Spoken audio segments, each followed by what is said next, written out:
Assalamualaikum.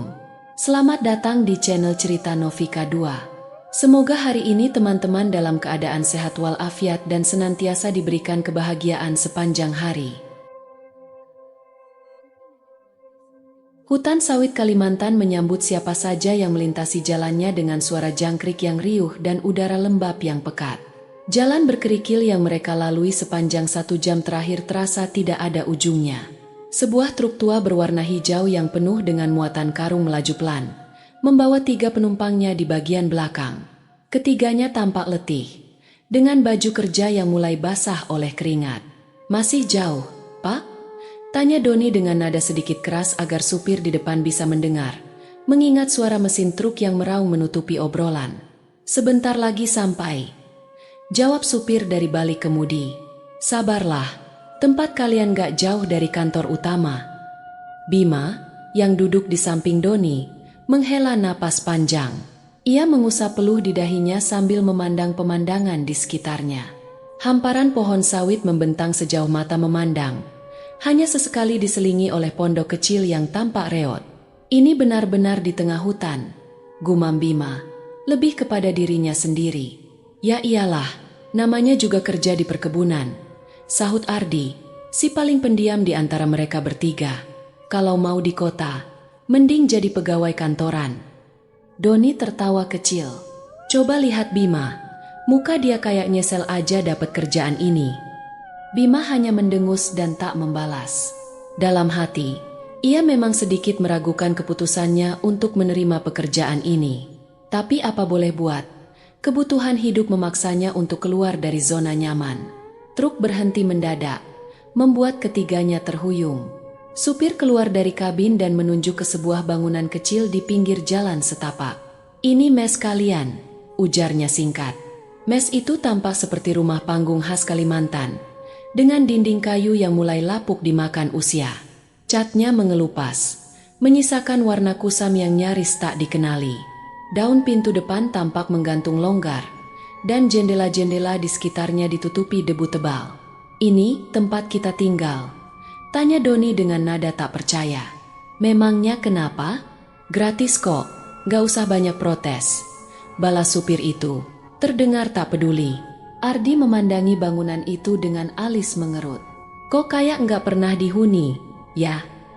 "Memang gak," jawab supir sambil mengangkat karung dari truk. "Mes ini udah lama kosong.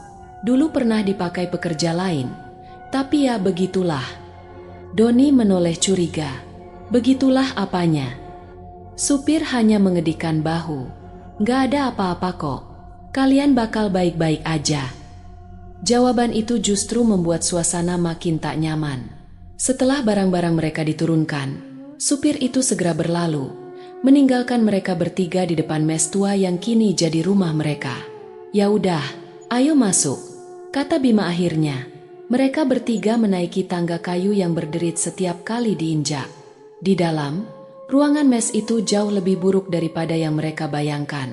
Lantai kayunya penuh debu dan sarang laba-laba. Di sudut ruangan terdapat lemari kayu tua yang pintunya sudah miring, seolah siap roboh kapan saja. "Buset," Doni menutup hidung. "Ini sih bukan mes, tapi rumah hantu." Ardi membuka salah satu kamar, lalu segera menutupnya kembali. "Ada tikus besar di dalam. Kayaknya kita harus bersih-bersih dulu sebelum tidur." "Kalau nggak mau bersih-bersih, ya tidur di luar aja," sahut Bima sambil menaruh tasnya di sudut ruangan. Malam pertama mereka di mes tua itu berlangsung dalam keheningan yang canggung. Setelah membersihkan kamar dan mengganti sprei lusuh dengan kain seadanya, mereka mencoba beristirahat. Lampu di mes itu cukup redup, dengan warna kuning pudar yang semakin mempertegas kesan suram. Doni, yang tidurnya paling dekat dengan jendela, beberapa kali merasa seperti ada yang memperhatikannya dari luar.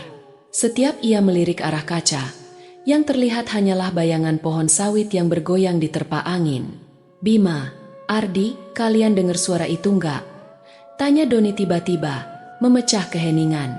Ardi mengerutkan dahi. "Suara apa?"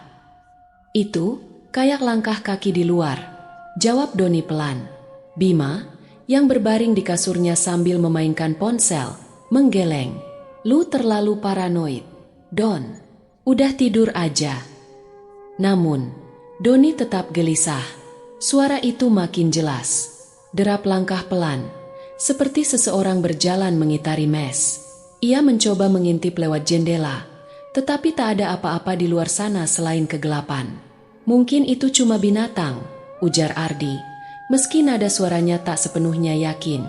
Doni menarik selimutnya, mencoba mengabaikan perasaan aneh yang menyelimuti. Tapi malam itu terasa begitu panjang, dan rasa tak nyaman itu seperti enggan pergi. Pagi harinya, Bima bangun lebih dulu. Ia berjalan ke dapur untuk mencuci muka, tetapi langkahnya terhenti ketika melihat sebuah piring pecah di lantai. "Siapa yang semalam masuk dapur?" tanya Bima dengan suara keras, membangunkan Doni dan Ardi. "Bukan gue," jawab Doni sambil mengucek matanya. Ardi menggeleng. "Gue nggak kemana-mana." Ketiganya saling berpandangan, mencoba mencari penjelasan logis. Bima akhirnya mengangkat bahu dan berkata, "Mungkin tikus." Namun, jauh di dalam hati mereka, ada sesuatu yang membuat mereka ragu. Apakah benar hanya tikus yang membuat kekacauan itu? Langit Kalimantan pagi itu tampak cerah, tetapi di dalam mes tua, bayangan kegelapan malam tadi terasa masih membekas. Terasa seperti sebuah peringatan samar untuk mereka yang tinggal di tempat itu. Pagi itu, sinar matahari mulai mengintip malu-malu melalui sela-sela jendela berdebu di mes tua. Suasana masih senyap, hanya terdengar suara burung liar dari kejauhan. Namun, ketenangan pagi itu seolah terasa semu, apalagi setelah kejadian semalam yang membuat Doni merasa tidak nyaman. Bima sibuk memeriksa dapur. Setelah menemukan piring pecah di lantai tadi, ia mencoba mencari tikus atau hewan lain yang mungkin menjadi penyebabnya, tetapi tidak ada apa-apa di sana. Lantai dapur yang dingin masih terlihat basah di beberapa tempat, seolah-olah ada seseorang yang baru saja berjalan dengan kaki kotor. Ardi muncul dari kamar, masih dengan wajah mengantuk. "Ada apa sih? Ribut-ribut pagi-pagi?" Bima menggeleng, lalu menunjuk piring yang pecah. "Lu nggak ngerasa aneh? Semalam gak ada yang ke dapur, tapi piring ini pecah begitu aja." Ardi menatap piring itu dengan ekspresi bingung, tapi kemudian ia mendesah. "Mungkin jatuh sendiri karena meja dapurnya miring. Bangunan ini udah tua, kan?" Doni, yang sedang duduk di ruang tengah sambil menyeruput kopi instan, menyahut dengan santai. "Atau mungkin hantu. Siapa tahu?" "Udahlah, Don," kata Bima sambil mendelik. "Gak usah mulai ngomongin yang aneh-aneh. Kalau kita mulai takut-takutin diri sendiri, bakal makin parah." Namun, meskipun Bima berusaha bersikap logis, ada sesuatu dalam dirinya yang mulai merasa resah. Mes ini memang terasa tidak seperti tempat biasa. Ada semacam hawa berat yang menyelimuti udara, terutama di malam hari. Siang hari berjalan normal, meski panas yang menyengat di perkebunan sawit membuat pekerjaan mereka terasa berat. Ketiganya sibuk memindahkan tandan sawit yang baru dipanen ke dalam truk, dan suasana canggung soal kejadian pagi tadi perlahan terlupakan. Namun, ketika malam kembali datang, suasana di mes mulai berubah. Lampu-lampu di ruang tengah, yang biasanya redup tapi stabil, mulai berkedip-kedip tanpa sebab. Bima, yang sedang duduk di kursi sambil membaca, mendongak dengan alis mengernyit. "Kenapa lampunya kayak gini?" gumamnya. Doni, yang sedang sibuk memainkan ponselnya, ikut melihat ke arah lampu. "Mungkin kabelnya udah tua. Biasalah bangunan tua." "Bisa nggak sih lu berhenti cari alasan kayak gitu?" ujar Ardi dengan nada sedikit kesal. Ia terlihat gelisah sejak lampu mulai berkedip. "Kenapa? Takut?" goda Doni dengan senyum tipis. Ardi tidak menjawab, tetapi tatapan matanya yang terus melirik ke arah pintu kamar menunjukkan bahwa ia memang mulai merasa tidak nyaman. Tak lama, sebuah suara menggetarkan malam. Suara itu datang dari arah kamar kosong yang terletak di ujung lorong mes. Terdengar samar-samar, suara perempuan menangis.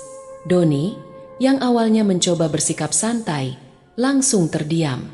Ia menatap Bima dan Ardi dengan wajah tegang. "Kalian dengar itu enggak?"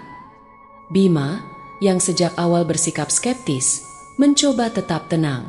Mungkin itu suara angin, katanya sambil berdiri dari kursinya. Angin? Serius, Bim? Balas Ardi dengan suara bergetar. Itu jelas suara orang menangis.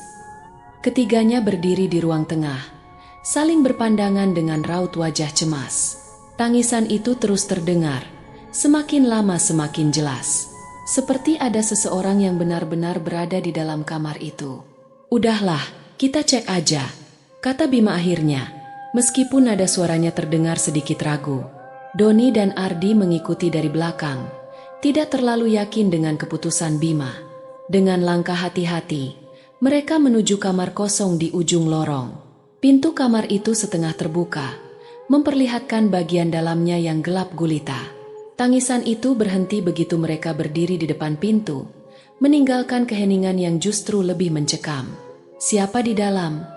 Panggil Bima dengan suara keras. Tak ada jawaban. Ia mendorong pintu itu perlahan, dan ketiganya mengintip ke dalam.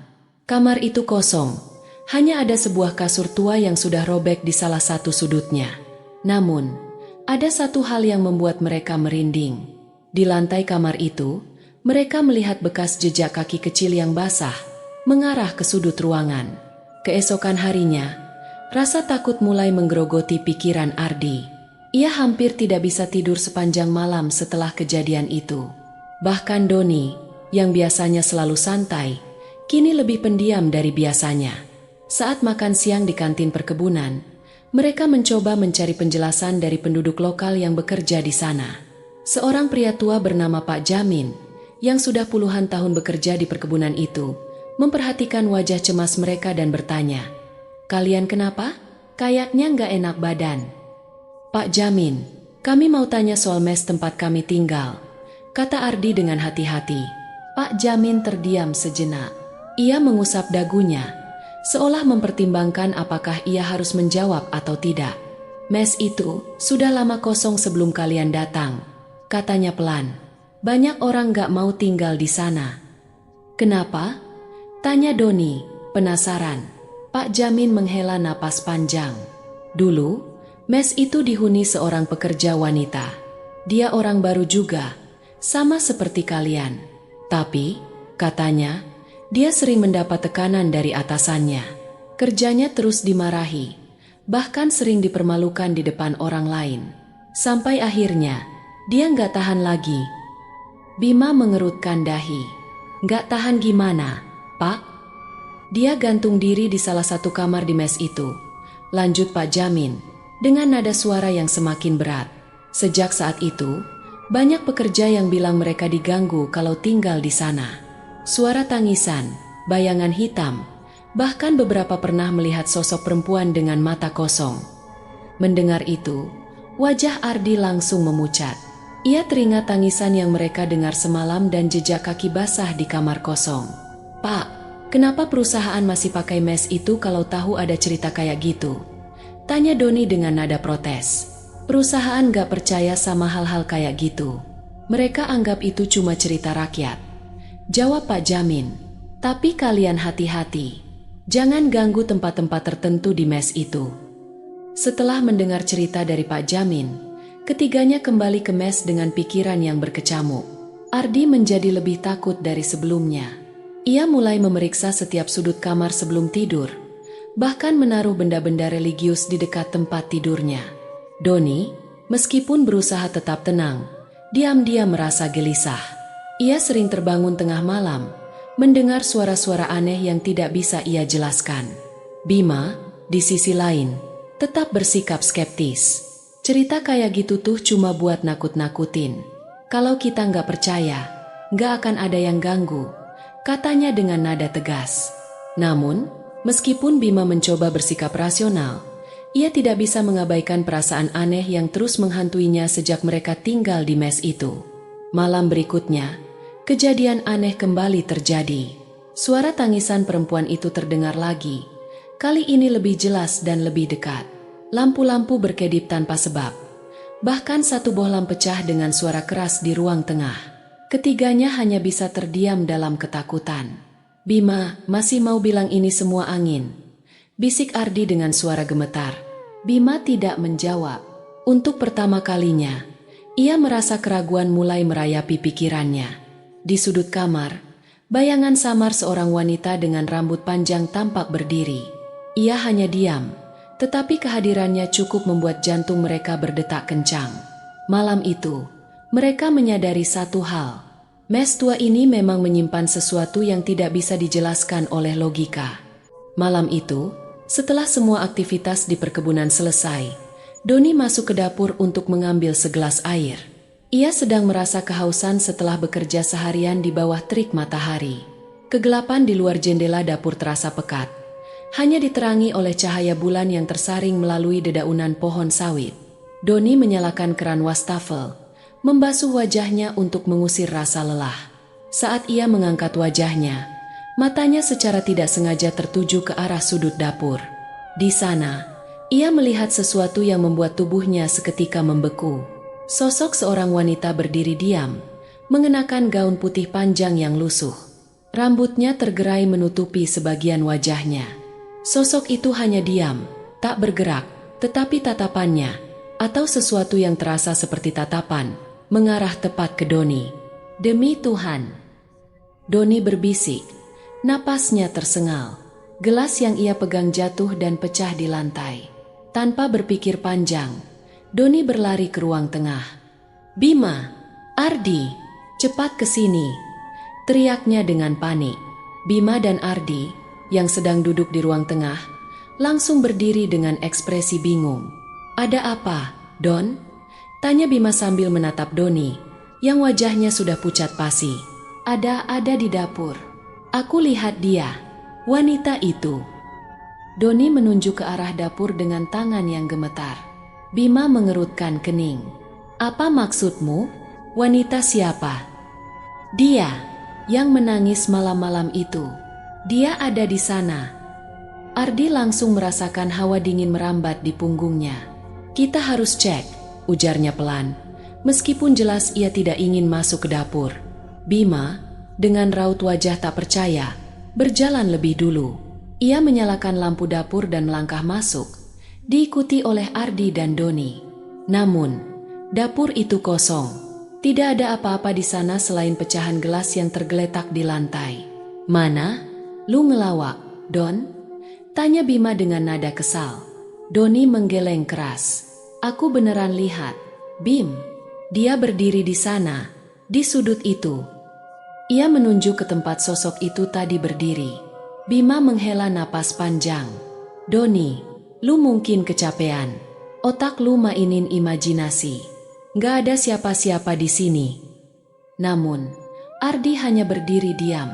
Ia tahu Doni tidak mungkin bercanda dalam situasi seperti ini, tetapi ia juga tidak tahu harus berkata apa.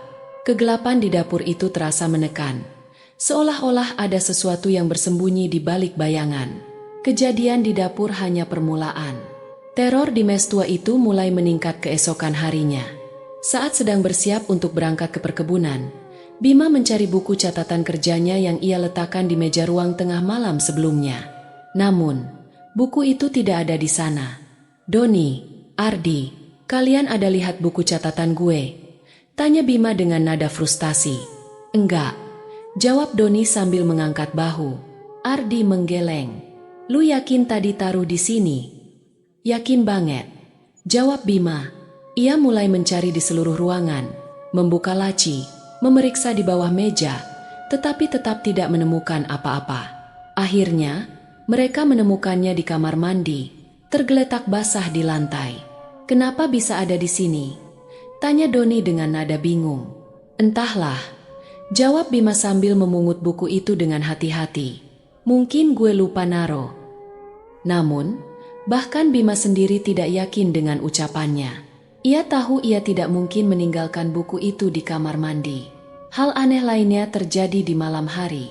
Saat mereka sedang duduk bersama di ruang tengah, pintu kamar salah satu dari mereka tiba-tiba terbuka sendiri, diiringi bunyi derit kayu yang memekakan telinga. "Angin?" kata Doni, mencoba menenangkan dirinya sendiri. Namun, saat ia melirik ke jendela, semuanya tertutup rapat. Tidak ada angin yang masuk. Belum lagi, suara langkah kaki berat mulai terdengar dari atas plafon mes. Seolah-olah ada seseorang yang berjalan di sana, meski mereka tahu mes itu tidak memiliki loteng. Ardi berdiri dengan wajah pucat. Gue nggak bisa, Bim.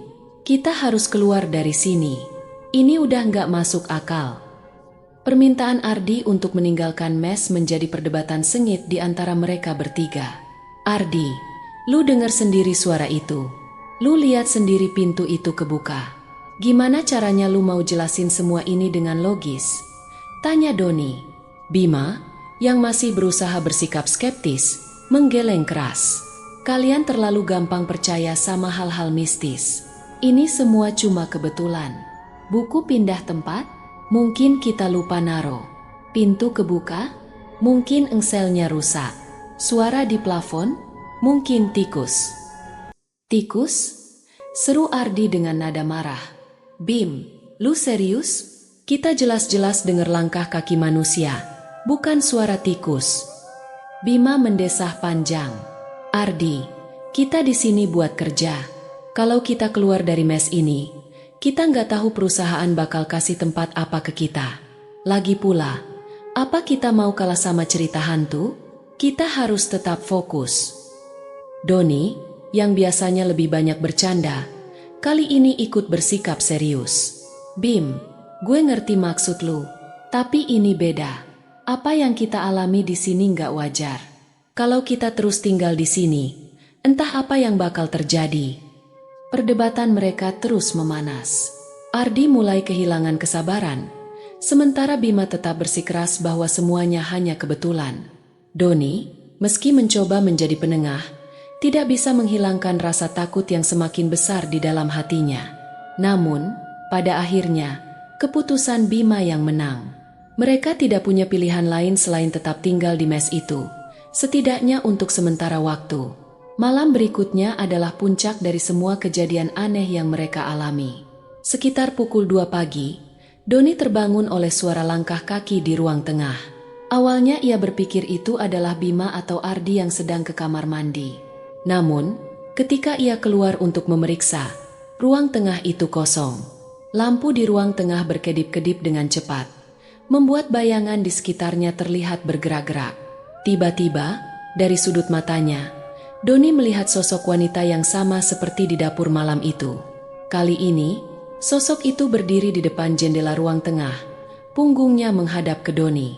Doni terpaku di tempatnya, tidak bisa bergerak atau bersuara. Perlahan, sosok itu mulai berbalik, dan saat wajahnya terlihat, Doni menjerit. Wajah itu pucat, dengan mata hitam kosong dan mulut yang melengkung seperti menjerit tanpa suara. Jeritan Doni membangunkan Bima dan Ardi, yang segera berlari ke ruang tengah. Namun, ketika mereka tiba, sosok itu sudah menghilang. Doni terduduk di lantai, gemetar hebat dan wajahnya basah oleh keringat. Aku nggak kuat lagi. Bim, kita harus pergi dari sini. Sekarang juga, kata Doni dengan suara tercekik. Namun, sebelum Bima bisa menjawab, suara langkah kaki berat kembali terdengar. Kali ini, suara itu datang dari lorong menuju kamar kosong. Pintu kamar itu terbuka dengan sendirinya, dan suara perempuan menangis kembali menggema di dalam mes. Ketiganya hanya bisa berdiri terpaku. Ketakutan membekukan tubuh mereka. Malam itu, mereka menyadari bahwa mereka tidak lagi hanya tinggal di mes tua. Ada sesuatu atau seseorang yang tinggal bersama mereka dan tidak berniat membiarkan mereka pergi begitu saja. Pagi itu, sinar matahari mencoba menerobos jendela berdebu mes, tetapi kecerahan pagi tidak mampu menghapus kegelisahan yang menyelimuti Doni, Ardi, dan Bima. Setelah malam yang penuh teror, ketiganya hampir tidak bisa tidur. Ardi bahkan tidak beranjak dari tempat tidurnya sampai pagi, hanya menatap langit-langit dengan mata penuh ketakutan. Doni duduk di ruang tengah, memegangi cangkir kopi yang sudah dingin. Tangannya gemetar. Kita harus cari tahu apa yang sebenarnya terjadi di sini, katanya dengan suara serak. Bima, yang biasanya tenang dan skeptis, kini tidak bisa menyangka lagi bahwa ada sesuatu yang salah. Ia menatap Doni dengan tatapan serius. Gue setuju, tapi mulai dari mana? Ardi, yang masih terlihat pucat, berkata, Kita bersihin mes ini dulu. Mungkin kita nemuin sesuatu. Ketiganya memutuskan untuk membersihkan mes. Meskipun rasa takut masih menghantui mereka. Ardi mulai dengan menyapu ruang tengah, sementara Doni membersihkan dapur. Bima, dengan langkah ragu, memeriksa lemari tua di kamar kosong yang selama ini mereka hindari. Lemari itu tampak seperti tidak pernah dibuka selama bertahun-tahun. Debu tebal menutupi permukaannya, dan pintunya berderit keras ketika Bima mencoba membukanya. Di dalamnya hanya ada beberapa pakaian tua yang sudah rapuh, tetapi di sudut bawah lemari, ia menemukan sesuatu yang menarik perhatian. Sebuah kotak kayu kecil dengan ukiran yang hampir tidak terlihat karena usia. "Bima, ada apa?" tanya Doni, yang mendengar derit pintu lemari. "Lu harus lihat ini," jawab Bima sambil membawa kotak itu ke ruang tengah. Ketiganya berkumpul di meja, dan dengan hati-hati, Bima membuka kotak tersebut.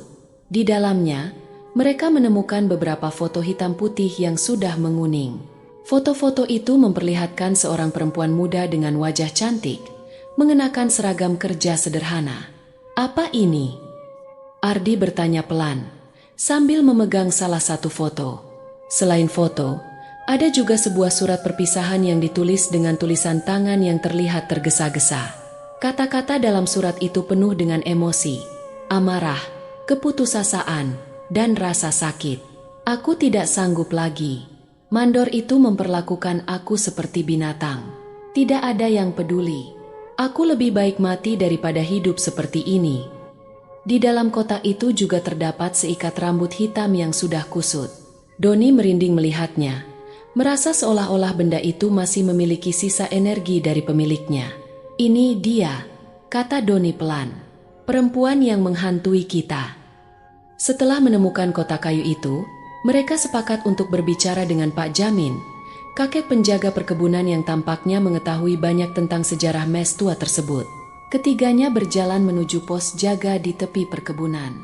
Pak Jamin sedang duduk di bangku kayu, mengunyah sirih sambil memandang ke arah hutan sawit. "Pak Jamin," panggil Bima. Pak Jamin menoleh, dan begitu melihat ekspresi tegang mereka, ia langsung tahu bahwa mereka ingin membicarakan sesuatu yang penting. "Kalian kelihatan seperti habis lihat setan," ujar Pak Jamin, setengah bercanda. "Pak, kami nemuin ini di mes," kata Doni sambil menunjukkan kotak kayu yang mereka temukan. Begitu melihat kotak itu, ekspresi wajah Pak Jamin berubah serius. Ia menghela napas panjang dan mengangguk pelan. "Jadi, kalian sudah tahu?" "Tahu apa, Pak?" tanya Ardi dengan nada gugup. Pak Jamin mengusap dagunya, lalu mulai bercerita. "Perempuan dalam foto itu namanya Sari. Dia bekerja di perkebunan ini sekitar 5 atau 6 tahun yang lalu. Orangnya baik, rajin, tapi malang nasibnya. Mandor yang waktu itu bertugas sering memperlakukannya dengan buruk. Dia sering dimarahi di depan pekerja lain, bahkan beberapa kali dilecehkan. Tapi karena dia hanya pekerja biasa, dia tidak berani melawan." Ketiganya mendengarkan dengan penuh perhatian, sementara hawa dingin mulai terasa di sekitar mereka meskipun matahari bersinar terik. "Suatu hari," lanjut Pak Jamin, "Sari ditemukan gantung diri di salah satu kamar di mes itu. Tidak ada yang tahu pasti kenapa, tapi orang-orang bilang dia sudah tidak tahan lagi dengan perlakuan mandor itu. Sejak saat itu, mes itu dianggap berhantu. Banyak yang pernah melihat sosoknya di sana atau mendengar tangisan di malam hari." Doni merasa bulu kuduknya berdiri. "Kenapa perusahaan masih pakai mes itu, Pak? Bukannya lebih baik ditinggalin aja?" Pak Jamin menghela napas. Perusahaan tidak percaya dengan cerita seperti ini. Mereka pikir itu cuma mitos. Tapi kalau kalian dengar nasihat saya, sebaiknya kalian pergi dari mes itu sebelum semuanya jadi lebih buruk. Setelah berbicara dengan Pak Jamin, mereka kembali ke mes dengan pikiran yang semakin gelisah. Malam itu, ketiganya memutuskan untuk tidur di ruang tengah bersama-sama. Tidak ada yang mau tinggal sendirian di kamar mereka masing-masing. Namun, suasana di mes itu terasa semakin berat. Hawa dingin yang tidak wajar menyelimuti ruangan, dan setiap suara kecil, derit kayu, suara angin, terdengar jauh lebih jelas dari biasanya. Tengah malam, Doni terbangun karena merasakan sesuatu yang aneh. Ia membuka matanya perlahan, dan di sudut ruangan, ia melihat sosok perempuan bergaun putih yang selama ini menghantui mereka. Sosok itu berdiri diam, menatap ke arah mereka dengan mata kosong. "Doni, ada apa?" bisik Ardi, yang ikut terbangun karena gerakan Doni. Doni hanya menunjuk ke arah sudut ruangan, dan ketika Ardi melihat ke sana, ia langsung memekik pelan. Sosok itu mulai bergerak perlahan, melangkah ke arah mereka. "Bima, bangun!" bisik Ardi dengan panik, mengguncang bahu Bima. Bima terbangun, dan begitu ia melihat sosok itu, wajahnya berubah pucat. Hantu perempuan itu berhenti di tengah ruangan, menatap mereka bertiga dengan tatapan yang penuh kesedihan dan amarah. Tiba-tiba, semua benda di ruangan itu mulai bergerak sendiri. Kursi terguling, gelas jatuh dari meja, dan pintu-pintu kamar terbuka dengan keras. "Dia marah," bisik Doni. Suaranya bergetar. "Dia ingin kita tahu apa yang terjadi padanya." Sosok itu menghilang begitu saja, meninggalkan ruangan dalam kekacauan. Namun, ketiganya tahu bahwa ini belum selesai. Mes tua itu masih menyimpan rahasia yang lebih dalam, dan mereka harus mencari cara untuk menghadapinya sebelum semuanya menjadi lebih buruk. Malam itu langit tampak gelap gulita. Tidak ada cahaya bulan yang menerangi, hanya bintang-bintang kecil yang hampir tidak terlihat di langit Kalimantan yang kelam. Doni, Bima, dan Ardi duduk di ruang tengah mes tua, berusaha menenangkan diri setelah kejadian-kejadian mencekam yang mereka alami beberapa malam terakhir. Kotak kayu berisi barang-barang milik Sari masih tergeletak di atas meja, seolah-olah menjadi pengingat betapa genting situasi mereka. "Lu yakin kita masih harus tinggal di sini, Bim?" tanya Ardi dengan nada lelah. Matanya sembab karena kurang tidur. "Kita nggak punya pilihan, Art," jawab Bima pelan, meski suaranya mulai kehilangan ketegasan yang biasa ia miliki. "Kalau kita pergi sekarang tanpa izin perusahaan, kita bisa kena masalah." Doni, yang duduk di dekat jendela, hanya diam. Tatapannya kosong, seperti seseorang yang jiwanya perlahan-lahan terkikis oleh ketakutan. Namun, di dalam hatinya, ia tahu malam ini akan menjadi malam yang berbeda, malam yang tidak akan pernah mereka lupakan. Sekitar pukul 10 malam, listrik tiba-tiba padam. Suara dengungan kipas angin berhenti, dan lampu-lampu di mes itu mati secara serentak, meninggalkan mereka dalam kegelapan total. "Astaga, mati lampu," kata Doni, mencoba menyembunyikan getaran dalam suaranya. Bima mengeluarkan ponselnya dan menghidupkan lampu senter. "Gue cek sekring dulu," katanya, mencoba terdengar tenang. Namun, sebelum Bima sempat beranjak, suara jeritan keras menggema di seluruh mes. Jeritan itu seperti datang dari semua arah, memenuhi ruangan dengan teror yang tidak bisa dijelaskan. Ardi menjerit kecil. "Apa itu?" Tidak lama kemudian, benda-benda di dalam mes mulai bergerak sendiri. Kursi-kursi terguling, meja bergeser dengan suara keras, dan foto-foto di dinding jatuh ke lantai dengan suara berdebam. Suasana menjadi kacau balau dalam sekejap.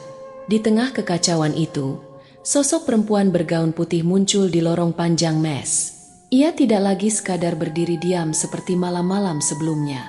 Kali ini, ia berjalan perlahan mendekati mereka, dengan rambut panjangnya yang kusut melayang-layang seolah ditiup angin yang tidak terlihat. Dia datang," teriak Doni, tubuhnya gemetar hebat. Bima berdiri di depan kedua temannya, mencoba melindungi mereka meskipun tubuhnya sendiri diliputi rasa takut. "Kita nggak bisa terus-terusan takut. Kita harus keluar dari sini," serunya.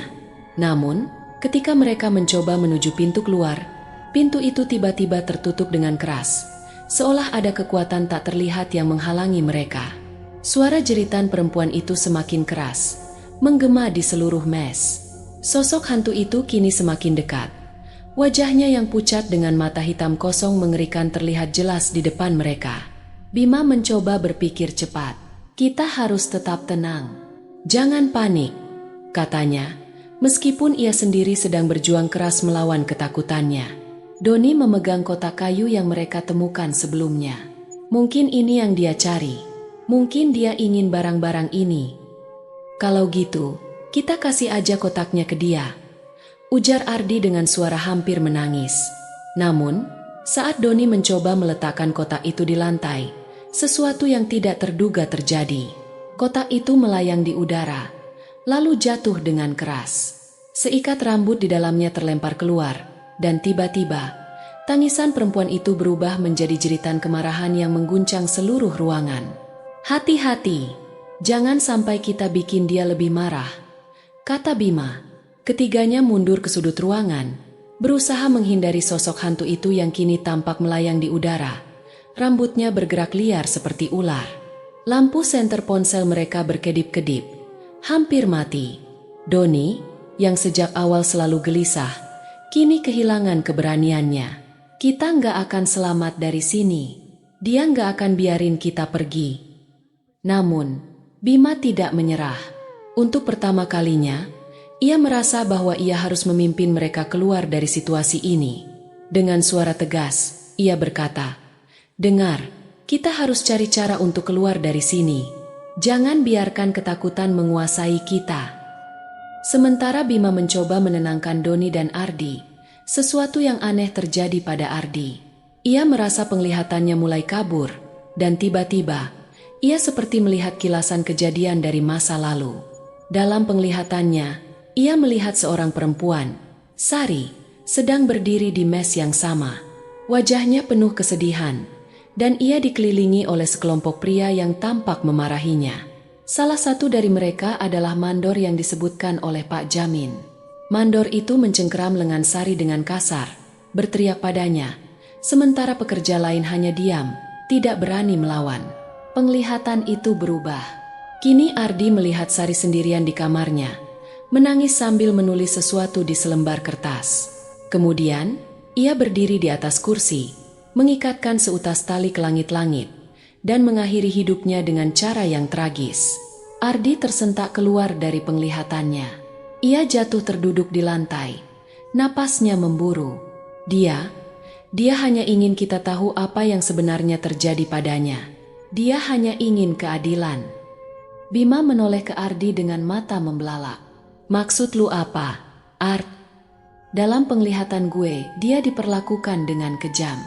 Mandor itu menghancurkan hidupnya. Dia nggak bisa pergi dari sini sampai orang-orang tahu kebenarannya." Doni menatap kotak kayu di lantai, lalu sosok hantu yang masih melayang di ruangan. "Jadi, apa yang harus kita lakukan?" Bima berpikir sejenak, lalu berkata, "Kalau dia mau keadilan, kita harus bantu dia. Kita harus kasih tahu orang-orang tentang apa yang sebenarnya terjadi. Tentang Sari, tentang mandor itu." Doni mengangguk pelan. Meskipun ia masih gemetar. "Tapi, gimana caranya? Kita bahkan gak bisa keluar dari sini." Ardi menatap sosok hantu itu dengan tatapan yang tidak lagi sepenuhnya ketakutan. "Sari, kami tahu kamu menderita. Kami akan bantu kamu mendapatkan keadilan. Tapi biarkan kami pergi." Untuk pertama kalinya, jeritan itu berhenti.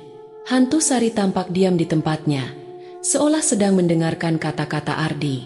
Ruangan itu menjadi hening. Hanya terdengar suara napas mereka yang terengah-engah.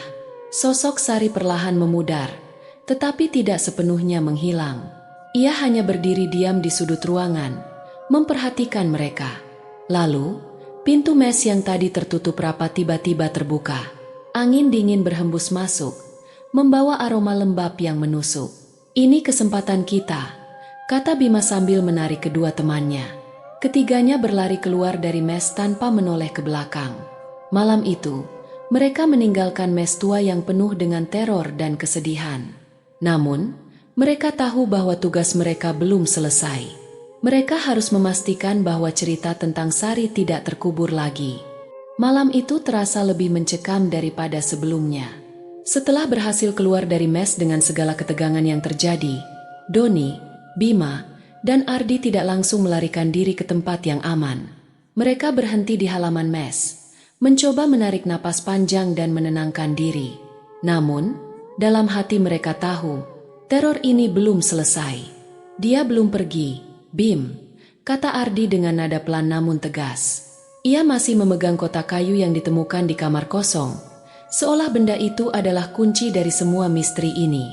Bima, yang kini telah kehilangan sisa-sisa keraguannya, mengangguk. Kita harus melakukan sesuatu. Kalau enggak, dia akan terus menghantui kita.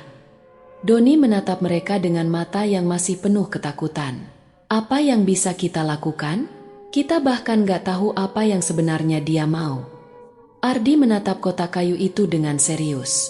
Pak Jamin bilang, barang-barang ini punya hubungan dengan dia. Mungkin kalau kita menghancurkannya, dia bisa tenang. Kita harus mencoba. Bima mengangguk setuju. Kalau begitu, kita bakar kota ini. Tapi kita harus melakukannya dengan cara yang benar. Dengan niat untuk membantu dia, bukan cuma untuk menyingkirkan dia. Ketiganya mengumpulkan ranting-ranting kering dari sekitar halaman mes untuk membuat api unggun kecil. Mereka bekerja dalam diam, hanya diiringi oleh suara jangkrik dan angin malam yang berhembus pelan. Langit malam yang gelap seolah menjadi saksi bisu atas apa yang akan mereka lakukan. Ardi meletakkan kotak kayu itu di atas tumpukan ranting. Di dalamnya, ada foto-foto lama Sari, surat perpisahan penuh kesedihan, dan seikat rambut yang telah mereka temukan sebelumnya. Doni mengambil korek api dari sakunya, menyalakannya dengan tangan yang gemetar, lalu menyerahkannya kepada Bima. "Kamu yakin ini akan berhasil?" tanya Doni dengan nada ragu. Bima menatapnya dengan tegas. "Aku nggak tahu, tapi kita harus coba." Ia mendekatkan api kecil itu ke ranting, dan dalam hitungan detik, kobaran api mulai menyala, melahap kotak kayu itu bersama isinya. Asap hitam naik ke udara, membawa aroma hangus yang tajam. Ketiganya berdiri melingkar di sekitar api, memejamkan mata, dan mulai berdoa dalam hati. Mereka tidak tahu doa apa yang tepat untuk situasi ini, tetapi masing-masing dari mereka memohon agar Sari bisa menemukan kedamaian. Ardi berbicara pelan, hampir seperti bisikan. "Sari, kami tahu kamu menderita. Kami tahu kamu ingin keadilan. Kami berjanji akan menceritakan kisahmu kepada mereka yang perlu tahu. Tapi tolong biarkan ini menjadi akhir dari penderitaanmu." Saat api semakin besar, angin tiba-tiba berhembus kencang, membawa hawa dingin yang menusuk. Ketiganya merasa seperti ada seseorang yang berdiri di belakang mereka, mengawasi dengan tatapan penuh harap. Namun, tidak ada seorang pun di sana. Saat api mulai meredup, terdengar suara gemuruh dari arah mes. Ketiganya menoleh dengan kaget, hanya untuk melihat bangunan tua itu mulai bergetar. "Mesnya kenapa begitu?" tanya Doni dengan nada panik.